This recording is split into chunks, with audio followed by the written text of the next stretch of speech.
Well,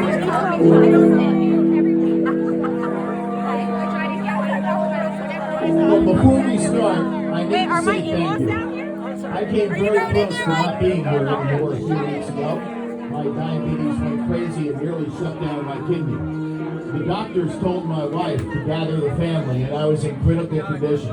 Luckily enough, the quick work of the Seaside Heights Rescue Squad and police, they got me to community medical center. The doctors and nurses worked their skills to bring me back. The doctors and nurses in the emergency room and the ICU were amazing, and I am here today.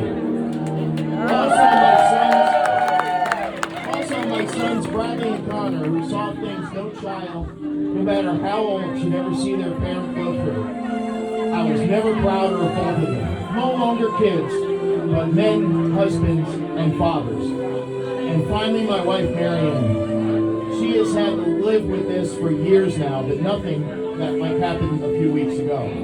She has dealt with the aftermath and recovery like a champion. She's been the perfect nurse and wife. Marianne is my partner and my soulmate, and we still have oceans of time. There's no place I would rather be than on this island with my teenage dream, and I'm not going anywhere. One more thank you to our friends and family, and all of you as well, my radio family. Rochelle and Kermit came to the hospital that night, and that's something I will never forget. And all our friends from the yacht club and here on our island, you've all rallied around us, and we are eternally grateful.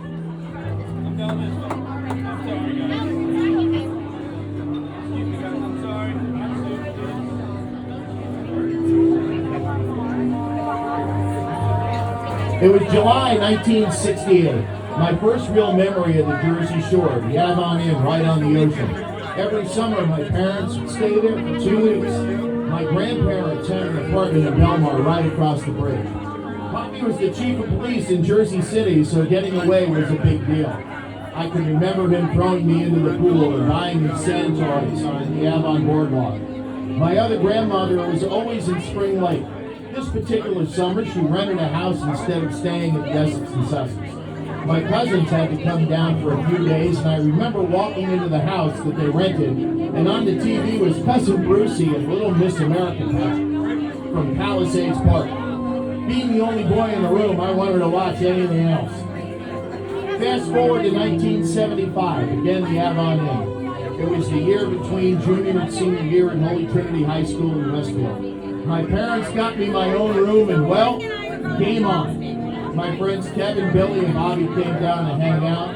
One of us was 18 and was able to buy 2 six-packs of Schlitz. We went to the beach. We went and stayed there after dark, drank beer, ended up staying out all night. It was the first time for me that I really thought my dad thought I was going to go crazy, but he never said a word. That fall, my life would change forever. In October 1975, I met this freshman girl who I thought was the prettiest girl I'd ever seen. She introduced me to another world, this far-off place called Ocean County. Lavalette, Ocean Beach, Seaside Heights were all new to me. Until I met Marianne, I don't think I ever was ever south of exit 100. That time was magic. Once it got warm, every chance we had, we would jump in the Mustang and head south. Most of the time to Seaside. We would lay on the beach until it was time to drive home. It was Seaside on senior cut day after the prom and after graduation. That summer, sailing on her brother's sailboat, floating in a truck tire out on the bay, walking on the beach at night, going to the Ocean Beach Dairy Queen, and walking on the beach at sunset and maybe a little later. She was then and still is my beach baby. And who knew 50 years ago what life had in store? We live in Seaside Heights, New Jersey, and we love taking our grandkids to the boardwalk just like we do. After that summer, more would follow. Places like the Stone Pony, Mary's Husband's Pub, the Royal Manor, the Headliner, the Chatterbox, Bar A, Joey Harrison's, breakfast at 3 a.m. at Pat's Diner and Kelly's for Palm Beach. Bands like Home, the Nerds, and the Party Bells, just to name a few.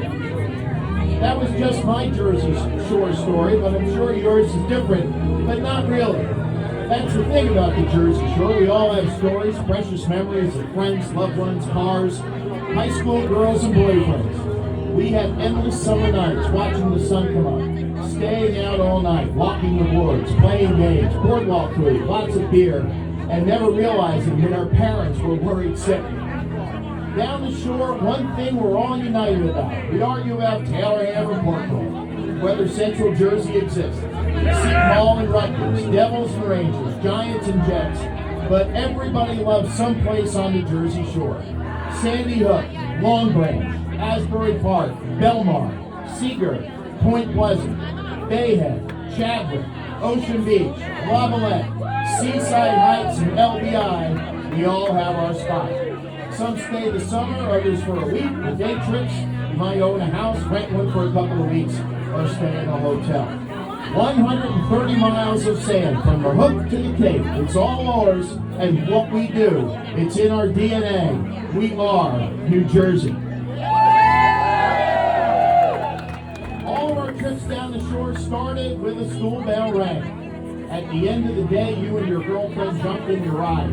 She changed in the back in her bikini, and you never snuck a peek in the rearview mirror. She would climb back in front, feet out the window, the radio blasting on 77 WABC or PLJ or 99X. Later it was still PLJ and now Z100. The DJs were Dan Ingram, Bruce Morrow, Pat St. John, Elvis Duran, and Michael Scott Shannon. We listened to everything from Kiss to the Eagles to Elton John. But in all my years, nothing said summer like the Jersey Shore than this. It's time to turn up your radio! Whether you're at the Holy Trinity, Roselle Catholic, Mount Olive, Mount St. Mary, Central Regional, Westfield, or Immaculata, it's summer 2026, and Bruce is on your radio!